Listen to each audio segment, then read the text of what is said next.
Salam sejahtera, terima kasih karena bersama dengan saya di Nazilin Unity Channel. Ini yang akan jadi confirm sah, benar, muktamad akan jadi kepada Ismail Sabri Yaakob esok di SPRM. Sebelum kita teruskan ulasan kali ini, jangan lupa tinggalkan komen Anda. Ismail Sabri Yaakob sah akan menghadap SPRM esok lagi. Siasatan masih berjalan. Ada yang bertanya, apa yang akan jadi kepada Ismail Sabri Yaakob esok? Adakah beliau akan ditahan reman, atau beliau akan ditahan di rumah, atau sebagainya? Ada netizen berharap supaya tidaklah sampai di reman, tapi ada juga yang menyatakan supaya Ismail Sabri Yaakob dapat membantu dalam siasatan tersebut. Bekas Perdana Menteri Datuk Seri Ismail Sabri Yaakob dijadwalkan memberi keterangan kepada Suruhanjaya Pencegahan Rasuah Malaysia SPRM jam 10 pagi esok di Ibu Pejabat SPRM Putrajaya. Yang paling menarik hari ini ialah ketika saya minum kopi bersama seorang rakan pagi tadi, ada seorang tanya, dia kata, adakah kemungkinan kes Ismail Sabri Yaakob ini adalah kes sabotaj? Adakah ianya sebenarnya kes sabotaj yang sengaja mahu memburuk-burukkan kepimpinan Ismail Sabri Yaakob? Saya pun tertanya juga hal itu kepada kawan. Saya kata, ada juga kemungkinan dalam 5%, tapi persoalannya, siapa yang mahu sabotaj Ismail Sabri Yaakob? Takkanlah kerajaan pimpinan Madani Kerajaan Perpaduan ini yang nak sabotaj dia. Kalau kerajaan itu nak sabotaj, apa pula keuntungannya? Tiada apa-apa keuntungan. Sedangkan Ismail Sabri Yaakob, kata saya, dia di dalam kerajaan. Mustahillah untuk disabotaj. Kerana tidak ada apa-apa faedahnya untuk Anwar Ibrahim, kerajaan Madani pimpinannya ini. Tiada langsung kebaikan ataupun tiada langsung apa yang boleh diterima faedahnya. Jadi konspirasi kononnya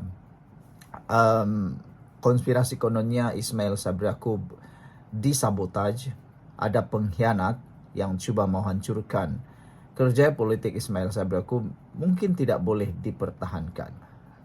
Apa yang terjadi kini ialah duit-duit itu ada yang menyatakan mungkin untuk pendanaan politik. Tapi pendanaan politik untuk siapa?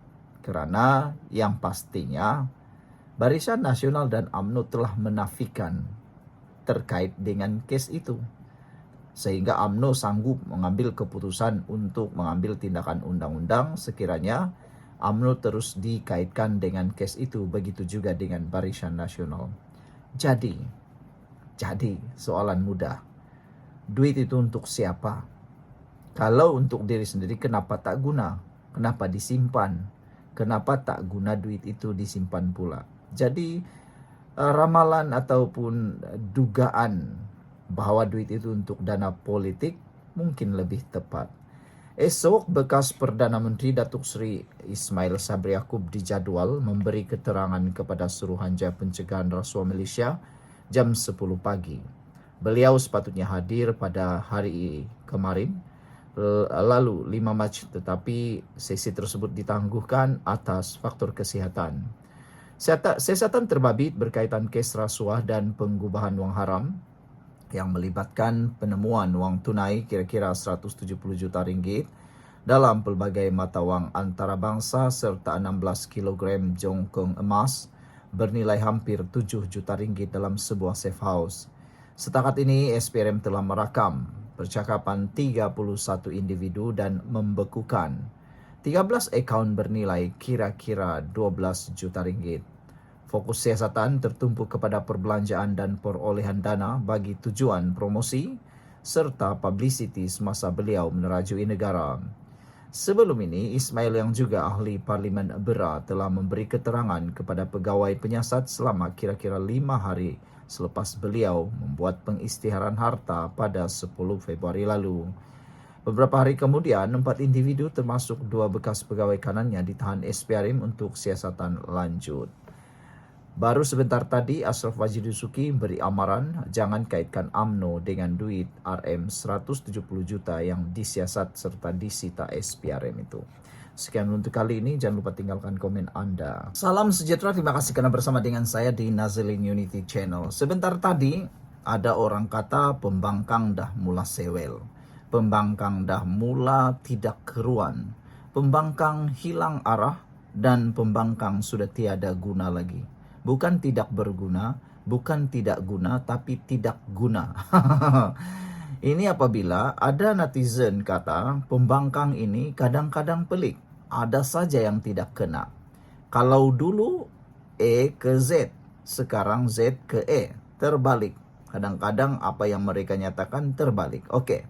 Petang ini kita akan ulas tentang apa yang dikatakan oleh Hamzah Zainuddin yang kononnya undian RUU transformasi parlimen yang diterima Anwar Ibrahim hanya cukup-cukup makan. Walhal, undian tersebut mendapat 148 undi. 148 undi itu namanya 2/3 daripada ahli parlimen. 2/3, bukan 1/2, bukan juga 1/2. Itu bukan cukup makan. Yang cukup makan itu ialah ketika kamu jadi Perdana Menteri, ketika kamu jadi kerajaan dahulu. Itu namanya cukup-cukup makan. Yang paling memalukan ialah kerajaan ada, Perikatan Nasional tumbang di tengah jalan kerana tak cukup makan. Oke. Kita kena akui, kita hidup di zaman pembangkang yang berkelakuan tak tentu hala. Kata netizen, dah sewel-sewel. Sebelum saya teruskan ulasan ini, saya mohon bantuan Anda semua. Ada satu butang di video ini, yaitu bag produk. Produk yang ada dalam bag itu adalah produk-produk yang kini dicari oleh netizen. Murah dan mujarab. Sesiapa yang ada masalah gout, penyakit tinggi darah, kencing manis, boleh mencuba produk yang saya paparkan ini. Sudah ada banyak testimoni yang memakan menggunakan produk ini. Mereka kata sangat baik dan membantu. Cepat beli selagi promosi ini kekal. Promosi ini tidak lama, harganya akan naik mahal semula selepas bulan Ramadan ini. Jadi cepat beli. Nah, produk ini terbaik untuk membantu gout, tinggi darah, kencing manis. Paling bagus belilah banyak untuk persediaan menjelang Syawal, dan sepanjang Syawal nanti boleh makan bebas-bebas kerana ada ubat gout yang tersedia. Macam tu, sediakan payung sebelum hujan. Oke, kita teruskan ulasan ini. Terima kasih kerana membantu dan menyokong saya dalam channel ini dengan membeli produk itu. Kita kena akui, kita hidup di zaman pembangkang yang berkelakuan tak tentu hala. Terkini, Ketua Pembangkang mengatakan bahawa kerajaan bernasib baik, hanya memperoleh jumlah undi cukup-cukup makan. Apabila hanya 148 ahli parlimen mengundi untuk menyokong RUU. 148 itu bersamaan 2/3 majoriti di Dewan Rakyat. Anda tahu ke bahawa Anda kalau percaya apa yang dikatakan cukup-cukup makan itu, Anda sebenarnya sedang diperbodohkan. Karena di Dewan Rakyat, jumlah undi paling stabil ialah 2/3. Tiada yang lebih baik daripada itu. Itulah yang terbaik. Kalau lebih daripada itu bermaksud hampir semua dalam parlimen itu sudah jadi kerajaan. Tak eloklah juga macam tu. Tapi dengan adanya 2/3 undian itu, apa saja rang undang-undang yang ada di parlimen boleh diubah, boleh dipindah. Hanya perlu 2/3. Jadi, di mana celahnya Ketua Pembangkang Hamzah Zainuddin menyatakan bahawa cukup-cukup makan. Aku pun tak tahulah di mana yang mereka tak tentu arah lagi ini. Itu sebabnya kita kena akui bahawa kita kini hidup di zaman pembangkang yang berkelakuan tak tentu arah. Jom aku buktikan dengan satu gambar dilihat di sini. Kita kena akui, kita hidup di zaman pembangkang yang berperangai tak tentu hala. Lihat saja. Keputusan PRU 15, 73 kerusi lebih banyak dari 82 kerusi. Itu yang mereka kata. Terbalikkan, itulah yang dikatakan tak tentu hala. 73 kerusi Perikatan Nasional banyak dari 82 kerusi Pakatan Harapan. Itu yang mereka dakwa. Perikatan Nasional Pembangkang dakwa. Pelik kan? Pelik tapi benar. Itu namanya dah terbalik dunia. Selain itu, seorang lagi, itu dikata oleh Muhyiddin. Dan kali ini, pegangan saham MAHB 30% lebih besar dari 70%. Bukankah itu pelik? Budak darjah 1 pun tahu, nomor angka 70% adalah lebih besar daripada 30%. Tapi, sebaliknya pula mereka kata 30% lebih besar dari 70%. Pelik tapi benar. Prestasi hasil Terengganu juta lebih besar dari billion. Bukankah ini pun pelik? Budak tadika pun tahu billion lebih besar dari juta. Tapi mereka mendakwa juta lebih besar dari billion. Industri halal pula sudah dinyatakan bahwa 12 billion itu lebih besar dari 10 billion. Tapi apa yang terjadi? Mereka kata 10 billion lebih besar dari 12 billion. Manakala aset RM 12 juta, Perdana Menteri ke-10 Anwar Ibrahim, pemimpin ke-17 terkaya dunia. Ini pun tak tentu arah juga. Dan yang terkini juga adalah sewa tapak bazar Ramadan RM Rp1.350 lebih murah dari RM Rp500. Entahlah di mana yang lebih murah, Rp500 atau Rp1.350. Itulah dia tak tentu halanya pembangkang zaman ini. Yang terbaru pula, Hamzah Zainuddin kata berkaitan kelulusan RUU perlembagaan. Apa yang terjadi? 148 yang mengundi Anwar Ibrahim, mengundi kerajaan, mengundi RUU itu dikatakan cukup-cukup makan sahaja. Itu yang terbaru.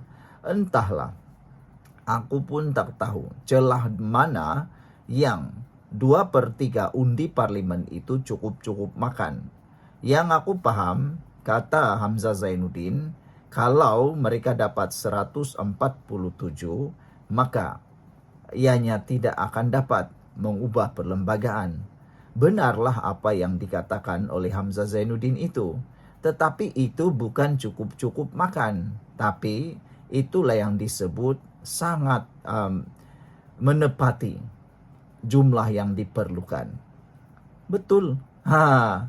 Dan yang menyebabkan hanya 148 mengundi RUU itu adalah kerana keengganan pihak pembangkang untuk mengundi. 57 ahli parlimen pembangkang tidak mengundi. Tapi Hamzah Zainuddin kata cukup-cukup makan 148. Yang tak membuatkan dia lebih makan itu, undian ini tak lebih makan ialah kerana sikap pembangkang yang tak mahu mengundi. Nah, jadi jangan salahkan orang, salahkan diri sendiri. Akuilah bahwa kita hidup di zaman pembangkang yang berperangai tak tentu hala. Kita jumpa lagi.